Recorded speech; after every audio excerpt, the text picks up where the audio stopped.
Hello दोस्तों, the haunting story in Hindi में आपका स्वागत है। आज मैं आपको बताऊंगी कि पिछली स्टोरी की रति बार बार मेघा का नाम क्यों ले रही थी। अगर आपने हमारी पिछली स्टोरी नहीं सुनी तो पहले आप हमारी पिछली स्टोरी सुन लीजिए, जिसका लिंक डिस्क्रिप्शन में है। अब आते हैं हम अपनी स्टोरी पर। मेघा मेघा एक छोटे शहर के गरीब परिवार की लड़की थी जो उत्तर प्रदेश के उसी मेडिकल कॉलेज में पढ़ने के लिए आई थी। मेघा बहुत ही समझदार और साहसी लड़की थी। मेघा अपने कॉलेज के पास वाले गर्ल्स हॉस्टल में रहती थी।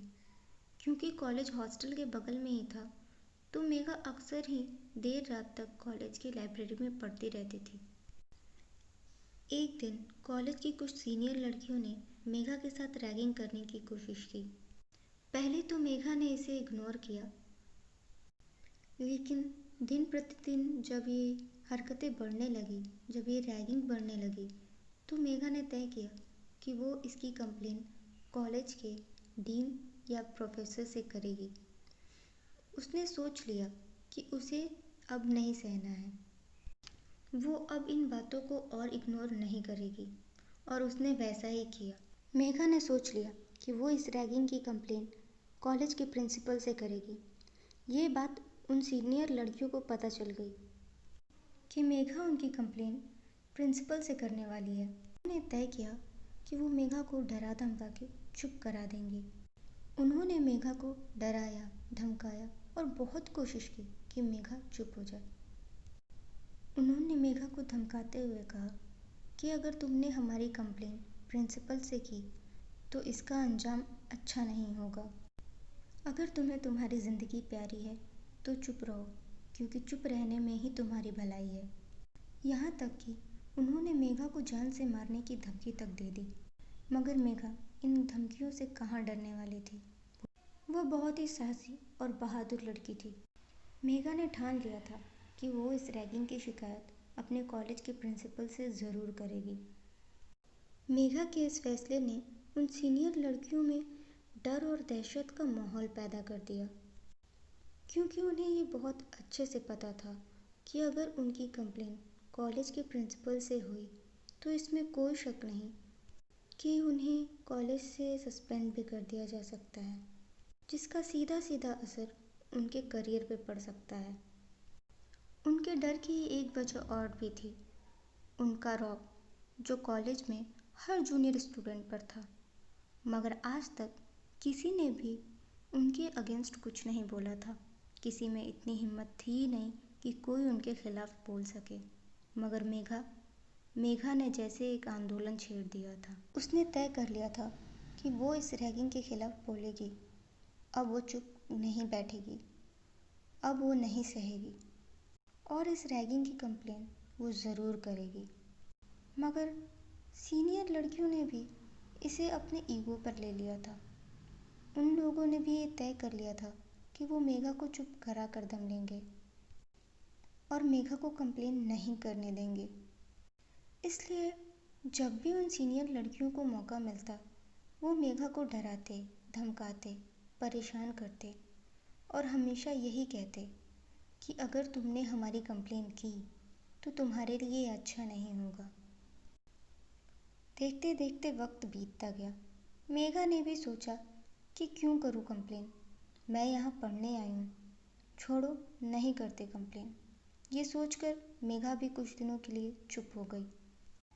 मगर एक रात जब मेघा देर रात लाइब्रेरी से बाहर आ रही थी, तो उसने जो देखा वो देखकर उसके होश उड़ गए।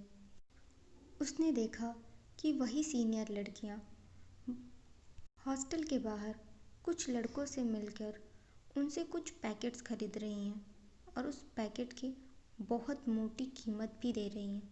मगर एक रात जब मेघा लाइब्रेरी से हॉस्टल जा रही थी, तो उसने जो देखा वो देखकर उसके होश उड़ गए। उसने देखा कि वही सीनियर लड़कियां कुछ लड़कों से पैकेट और इंजेक्शन्स ले रही हैं, और उस पैकेट और इंजेक्शन्स के बदले उन्हें कुछ पैसे भी दे रही हैं। मेघा को ये समझते देर नहीं लगी कि ये कुछ नशीले पदार्थ है। ये देखकर मेघा आग बबूला हो गई। गुस्से से उसकी आंखें एकदम लाल हो गई और उसे ऐसा लगा कि जैसे उसने उनकी कंप्लेन ना करके कोई गलती कर दी हो। उसे उन सीनियर्स लड़कियों की कंप्लेन पहले ही कर देनी चाहिए थी। मगर उसने फिर सोचा कि अभी भी देर नहीं हुई, तब उनकी कंप्लेन नहीं कर पाई, लेकिन अब उनकी कंप्लेन ज़रूर करूँगी। अगली सुबह जब मेघा तैयार होकर हॉस्टल से कॉलेज के लिए निकली ही थी, तो रास्ते में वही सीनियर्स लड़कियां फिर से रैगिंग करने लगी, उसे परेशान करने लगी। ये देखकर मेघा का गुस्सा इतना ज़्यादा बढ़ गया कि उसने गुस्से में सब कह दिया। उसने कह दिया कि तुम्हें मैंने कल रात को उन लड़कों के साथ देखा था और अब मैं इसकी कंप्लेन सीधे सीधे प्रिंसिपल से करूँगी। अब तुम लोग चाहे कुछ भी कर लो, मैं चुप नहीं बैठूँगी। मैं जा रही हूँ तुम सबकी कंप्लेन करने, और मैं सबको बताऊँगी कि तुम सब ड्रग्स लेते हो। जब उन सीनियर्स लड़कियों को ये बात पता चली कि मेघा को सब कुछ पता चल गया है, तो वो लोग बहुत घबरा गए। घबरा क्या गए, उनमें तो दहशत आ गई। वो इतना डर गए कि उन्होंने सोचा कि अब मेघा का कुछ ना कुछ करना ही पड़ेगा। मेघा को किसी भी तरह चुप कराना पड़ेगा, और उन्होंने ऐसा ही किया। उन लड़कियों ने आपस में ही प्लान बना लिया था कि मेघा को कैसे चुप कराना है। उन लड़कियों ने सोच लिया था कि अब कोई बहुत बड़ा कदम उठाना पड़ेगा। मेघा उन लड़कियों में से नहीं है जो चुप हो जाए, और मेघा को चुप कराना इतना आसान नहीं है। ये बात उन लड़कियों को बहुत अच्छे से समझ आ गई थी। उन्हें पता था मेघा चुप नहीं बैठेगी, मेघा सबको बता देगी। इसीलिए उन लड़कियों ने एक प्लान बनाया। उस प्लान में मेघा को अपने रास्ते से कैसे हटाना है और उसे कैसे चुप कराना है, उन लोगों ने ये सब कुछ तय कर लिया था।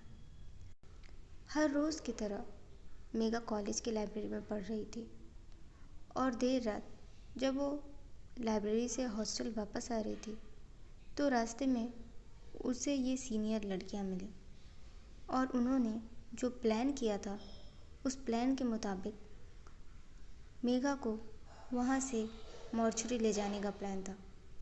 मगर मेघा फाइटर थी।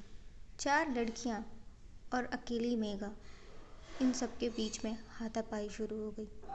उन लोगों ने सोचा कि क्यों ना मेघा को उठा के मॉर्चरी में डाल दें और उसे डरा दें, ताकि मेघा अगली बार ऐसी कोई गलती करे ही ना, और वो इतनी डर जाए कि दोबारा कभी भी उन लड़कियों से पंगा ना ले और ना ही उनकी कंप्लेंट करने की सोचे भी। मगर उन लड़कियों को ये एहसास नहीं था कि मेघा इतनी स्ट्रॉन्ग फाइटर निकलेगी। उन्हें ये तो पता था कि मेघा को कंट्रोल करना आसान नहीं होगा, लेकिन इतना मुश्किल होगा ये नहीं पता था। उन्हें लग रहा था कि हम मेघा को डरा धमका के चुप करा सकते हैं, उसे मॉर्चरी में रात भर बंद करेंगे और वो चुप हो जाएगी। लेकिन ऐसा नहीं हुआ। उन्होंने जैसा सोचा उसके विपरीत ही परिस्थितियाँ हो गई थी। मेघा चीखने लगी, चिल्लाने लगी, अपने लिए मदद मांगने लगी। ये देखकर उन 4 लड़कियों को लगा कि अब मेघा को कंट्रोल करना उनके बस की बात नहीं रही। उनमें से एक लड़की ने जल्दी से मेघा का मुंह बंद कर दिया और कहा कि अब क्या करेंगे, ये तो चीखने लगी, इसे कंट्रोल हम नहीं कर पाएंगे। तो उसमें से किसी दूसरी ने कहा कि पहले इसको मॉर्चरी में ले चलते हैं, वहाँ पर कोई नहीं आता जाता, ना कोई आएगा ना कोई जाएगा, तो मेघा की आवाज़ कोई सुनेगा नहीं। और उन्होंने ऐसा ही किया। वो मेघा को घसीटते हुए मॉर्चरी में ले गए, और बाहर से 2 लड़कियों ने मॉर्चरी को लॉक कर दिया और 2 लड़कियां अंदर थीं। उसके बाद मेघा की चीख बाहर तक आना पॉसिबल ही नहीं था, क्योंकि मॉर्चरी हॉस्पिटल के सबसे अंदर वाले सेक्शन में थी। फिर भी मेघा चीखती रही, अपने लिए मदद मांगती रही। उन लड़कियों को यह एहसास हो गया था कि मेघा को कंट्रोल करना उनके बस की नहीं रही। उनमें से एक ने ये बोला कि क्यों ना हम मेघा को बेहोश कर दें। और ये बोलते ही उसने बाहर दो खड़ी लड़कियों को अंदर बुला लिया और उनमें से एक लड़की ने मेघा को इंजेक्शन दे दिया। और वह इंजेक्शन कोई आम इंजेक्शन नहीं था, वो ड्रग्स के डोजेस थे। उन्हें लगा कि मेघा को बेहोश करके ही हम यहाँ छोड़ देते हैं, सुबह आकर मेघा को यहाँ से ले जाएंगे। तब तक उन्हें मॉर्चरी के बाहर से किसी के चलने की आवाज़ आई। उन्हें लगा कि अगर ये वॉचमैन हुआ और उसने हमें यहाँ देख लिया तो हम फंस सकते हैं। तो उन्होंने मेघा को उठाकर मॉर्चरी के एक कैबिन में डाल दिया और खुद वहाँ से निकलकर हॉस्टल आ गए। क्योंकि मेघा बेहोश थी और वो उस मॉर्चरी के कैबिन में थी, उसका दम घुटना लाजमी था। और ऐसा ही हुआ। मेघा देखते ही देखते अपनी सांसों से दूर होती चली गई और उसका दम घुट गया। मगर मेघा की आत्मा जो उस मॉर्चरी में ही रह गई। यही कारण था कि रति बार बार मेघा का नाम ले रही थी, क्योंकि उसने मेघा की आत्मा को वहाँ देखा था और मेघा की आत्मा ने ही रति को अपने वश में किया था। रति जो इंसान का मांस खा रही थी, ऑब्वियस सी बात है कि वो कोई इंसान तो नहीं करेगा। रति पर मेघा की आत्मा का साया था, जिससे रति पूरी तरीके से पागल हो गई। कहते हैं कि उन 4 लड़कियों का आज तक कभी किसी को पता नहीं चला।